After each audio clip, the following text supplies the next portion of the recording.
pour la fin sur la question de l'addiction. La question de l'addiction, elle est très importante aujourd'hui. Parce que être addict à ces écrans, ça peut être plus dangereux qu'être addict à la cigarette. Pas tant par rapport aux poumons ni au cancer, mais parce que la cigarette, lorsqu'on décide d'arrêter, on peut arrêter d'être en contact avec le produit. Lorsqu'on est addict à l'alcool, par exemple, ou au téléphone, la difficulté, c'est pas tant de rompre, c'est sur le long terme de dire non, même si j'y ai accès.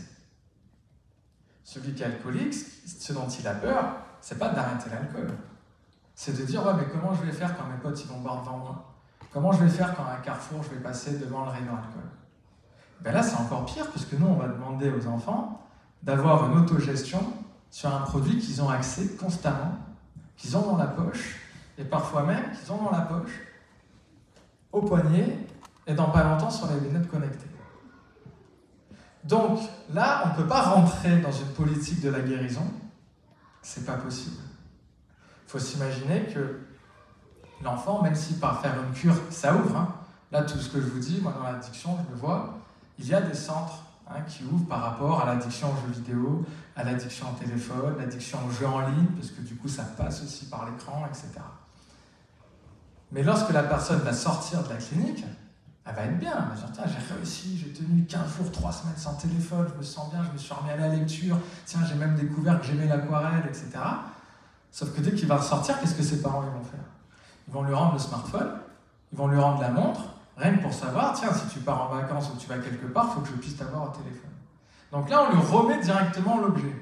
Donc c'est comme si vous imaginez la personne qui a fait sa cure de désintox sur l'alcool, et la personne sort, tiens, je t'ai ramené ton William Peel, ou ton JB, ou ton Jack Daniels. Quoi. Donc vous imaginez un peu le paradoxe. Donc du coup, il faut qu'on rentre dans une politique de prévention.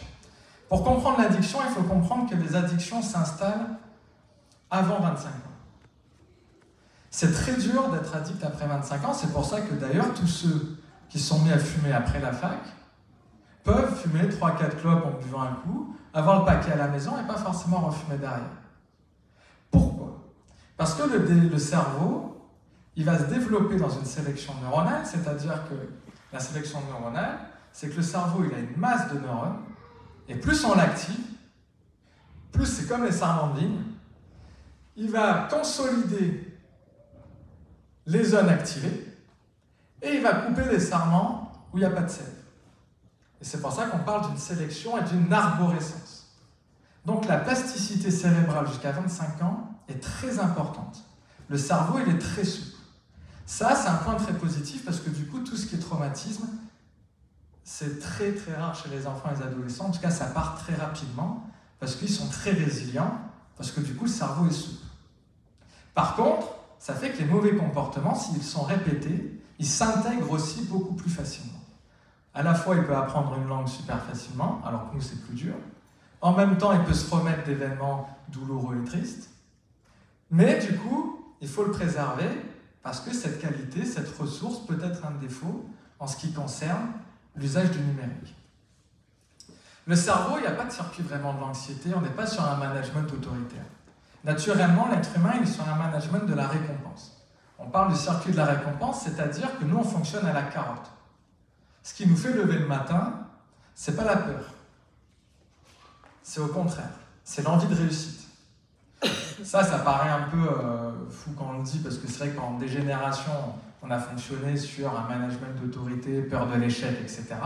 Mais on s'aperçoit, surtout avec les pays comme la Suède, la Finlande, le Danemark, le Canada, tout ça, qu'on peut tout à fait avoir des mêmes performances, voire des meilleures performances, avec un management bienveillant.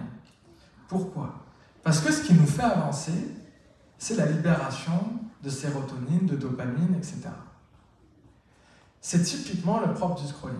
Sauf que le circuit de la récompense, on l'a dit tout à l'heure, c'est un circuit qui est nerveux. Ça signifie qu'il a un seuil.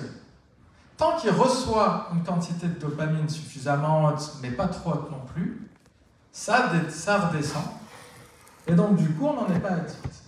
L'addiction, elle s'installe à partir du moment où la sécrétion de dopamine forte dépasse le seuil, et du coup, ce seuil devient la nouvelle norme.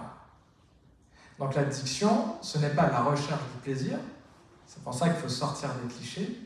L'addiction, c'est la volonté de ne pas sentir le manque. C'est ça qui est très important à comprendre. C'est-à-dire que le circuit de la récompense, c'est un circuit souple.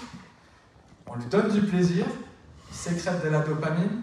En fonction du seuil de dopamine, il redescend et du coup, avec la même dose, j'ai du plaisir. Je dépasse le seuil, tac, le circuit est surchargé. Et maintenant, si je n'ai pas cette dose-là, eh bien du coup, je ressens du manque, du déplaisir et je vais augmenter. Donc le risque d'addiction s'installe beaucoup plus à 25 ans et il faut garder ça en tête parce que le scrolling, justement, active ça. C'est pas tout. Hein. Ça va être Fortnite, le scrolling, etc. Mais les jeux ludiques, d'être de temps en temps regarder un docu sur YouTube, un tuto, comme on l'a dit, il y a des activités très bonnes sur les écrans. Donc là, ce que moi je vais vous proposer, une fois maintenant qu'on a ça, c'est de comprendre quels sont les conseils qu'on